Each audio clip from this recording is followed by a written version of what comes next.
Hey everybody, it's Dr. Cole.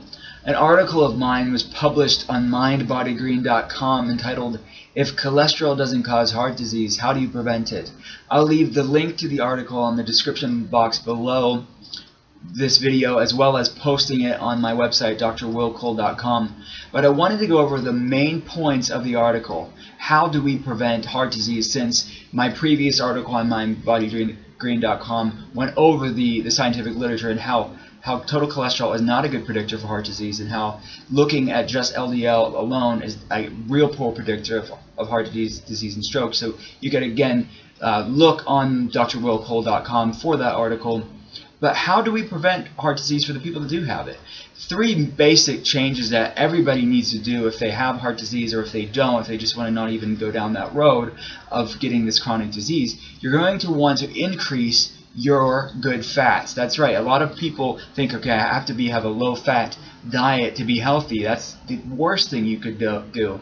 Low-fat diets are linked to neurodegenerative diseases, are linked to chronic disease. So you really want to increase your fats. The good saturated fats, the coconut oils, the avocados, grass-fed beef, raw milk, all of these good fats are necessary for proper hormone function, for anti-inflammatory properties, to actually help you burn fat.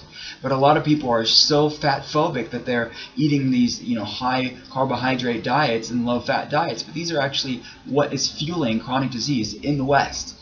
The second change I would ask everybody to make if they want to be healthy and disease-free, or start reversing disease, is change the meats that you eat. The standard meat that you buy in a supermarket is probably factory farmed. The animals are treated horribly. The living conditions of those animals are horrible conditions, and they're pumped full of antibiotics and hormones for mass production and mass profit for these factory farming industries, the food industry. And I really would stay away from that. Stick to local farms, grass-fed beef, organic meats, so you at least can know where the meat's coming from. And I mentioned in the article, if you can't get those organic meats, then I would at least go for the leanest meat possible, because the toxins are accumulated in the fat of the meat. So it's not the fat that's the problem, it's what man has done to the animals that is the problem, and is making it a toxic food. Because again, there's a lot of literature out there showing conventional meat being a culprit for chronic disease such as heart disease, diabetes, cancer, etc.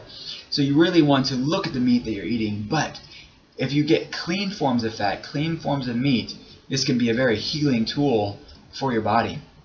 And the third change you want to make is just stay away from processed grains and processed sugar. And I would say go even further than that, is just stay away from grains entirely. Grains are an anti-nutrient. They are genetically modified most times, and the overconsumption of them has led to the fuel of chronic diseases such as heart disease, such as diabetes.